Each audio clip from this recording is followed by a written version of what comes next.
Good evening, Bahamas. Coming up tonight. The Prime Minister and members of Cabinet tour the Grand Lucayan property. A 20-year-old man charged with murder. Find out what he told the family of the victim as he headed into court.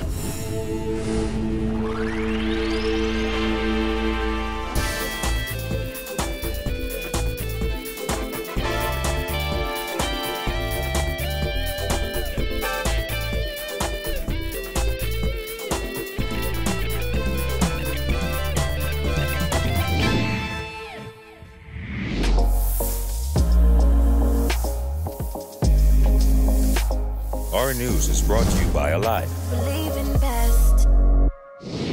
Welcome to Our News and thanks for joining us. I'm Kyle Joaquin. Topping news tonight, amid heavy criticism, the government has begun the process of purchasing the Grand Lucayan Hotel by putting down a $10 million deposit and signing a sales agreement. After touring the hotel this afternoon, Prime Minister Dr. Hubert Minnis told reporters they hope to wrap up the purchase within 30 days. Jasmine Brown was in Grand Bahama and has the late-breaking details from that news conference. The Prime Minister made the comments shortly after he wrapped up a tour of the property as he outlined his administration's plans moving forward. We have just recently paid the deposit for the purchase of this hotel. We've signed the sales agreement and we hope to complete the purchase of this hotel within the next 30 days. The Prime Minister's pronouncement came nearly 2 weeks after he promised to provide additional details on the government's controversial decision to purchase the Grand Lucayan property. The Minnis administration has been heavily criticized by the opposition, business community, and some of its own over the move. Today, Minnis assured critics that it was the right thing to do. Officials jump-started the process by putting down a $10 million deposit. Minnis also stressed that the government does not want to be in the hotel business, adding it will find a buyer as quickly as possible. We are in a holding mode. They are holding the hotel to preserve and protect the economy of Grand Bahama. Once a sale is available, this hotel goes as soon as possible. We would like to sell. I do not want my cabinet colleagues come forth with their list saying these are my 10 constituents I need hired, these are my 20. It won't happen. So you've heard it from the horse's mouth, it won't happen. Don't bring the list. If the management accepts the list, that manager will be fired. The Grand Lucayan closed in October 2016 for repairs after it suffered damage during the passage of Hurricane Matthew. In November 2016, only the 200-room Lighthouse Point reopened.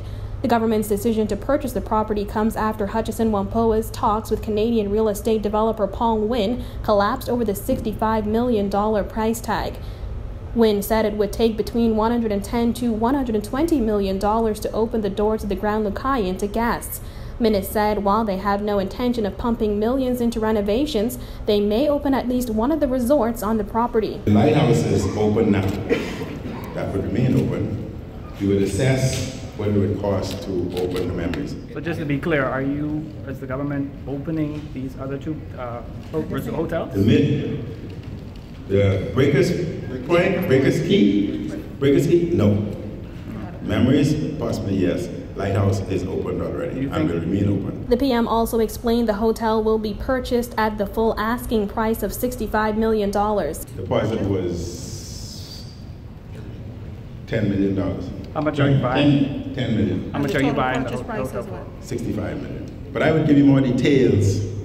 It's essential for you. It's essential for you to understand what were the requests of the investor to purchase the hotel.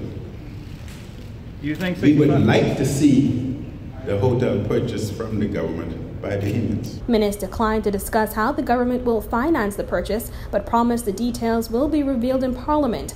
We return to Parliament from the 15th to 16th of September, at which time I would give to the nation an exact report as to how we arrived at this conclusion, what exactly we're purchasing, and how we intend to move forward. It is not our intention to run a hotel. The government cannot run a hotel, but it is our intention to save the jobs. Reporting from Grand Bahama for Our News, I'm Jasmine Brown. All right, thanks, Jasmine. Well, following the collapse of the Bahamas Power and Light Board, which led to a public spat between former Chair Donald Osborne and Works Minister Desmond Bannister, Dr. Minnis reveals today he has ordered an investigation into the BPL saga, which featured an internal power struggle, reports of political interference, and power generation issues. His comments come 1 week after the entire BPL board was asked to resign and new board members were appointed. I have met this morning with the past BPL board members. Had a very good meeting with them, and I've informed them that in light of what has been transpiring, that government will initiate a proper investigation into the BPL saga, and when we complete that investigation, that will be made readily available to you. Well, a tragic end to the search for an elderly woman who went missing from her Lamumba Lane home Tuesday morning. Hours after the daughter of Iceland Fowler appealed to the public to help find her mother, the body of the 70-year-old woman was found in bushes at the end of Rose Drive, just off Hannah Road this afternoon.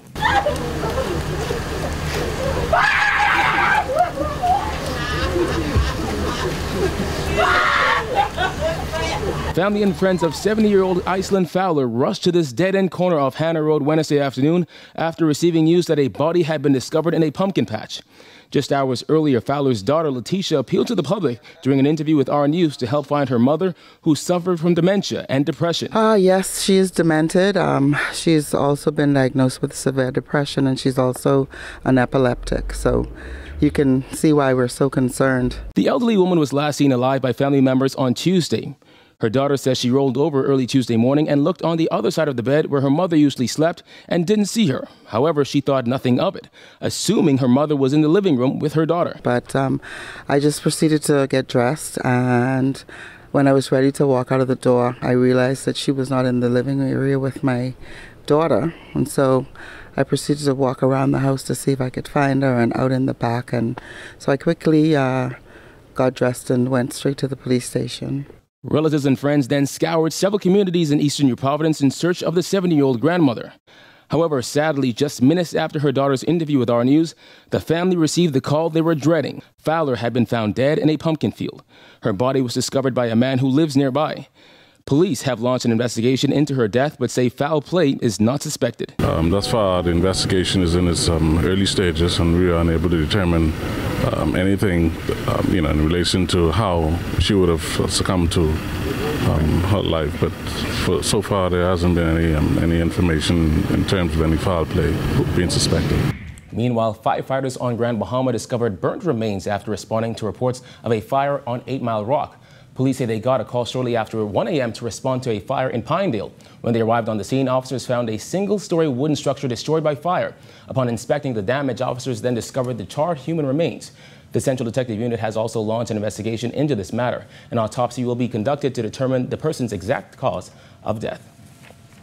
Well, a 20-year-old man was all smiles today as he appeared in the magistrate's court to face murder and armed robbery charges.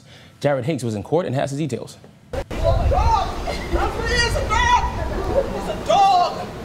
It was a contentious encounter between the family of a man killed back in June and the man who was accused of killing him as he was brought before the magistrate's court, charged with murder.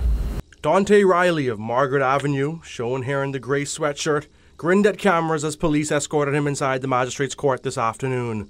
Riley was charged with 1 count of murder in connection with the June 9th killing of taxi driver Wilton Brown, who was gunned down outside his home in Hollywood subdivision off Cowpen Road.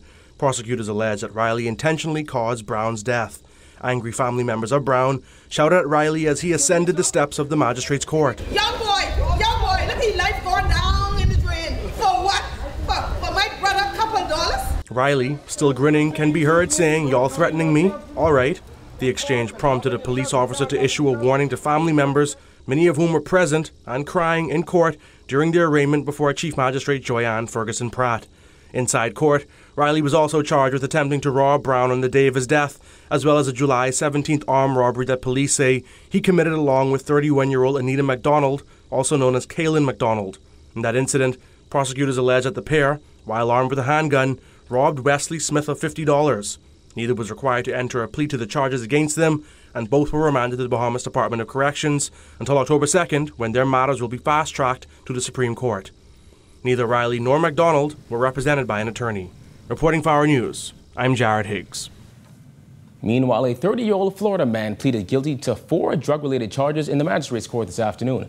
Tommy Lee Williams of Miami Gardens was arrested at Lynden Pinling International Airport after police say he was found in possession of 6.4 pounds of cocaine. The charges Williams admitted to were possession of dangerous drugs with intent to supply, conspiracy to possess dangerous drugs, conspiracy to export dangerous drugs, and taking preparatory steps to export dangerous drugs. Williams, who was not represented by an attorney, was sentenced to 3 years on each count by Deputy Chief Magistrate Supersola Swain. Those sentences will run concurrently. When asked by Swain if he had communication with the U.S. Embassy, Williams said yes, adding that he was able to send a message through the embassy to his family. Still to come, bus drivers ready to roll on a unified system, plus more than 200 teachers join the public education system. Stay tuned.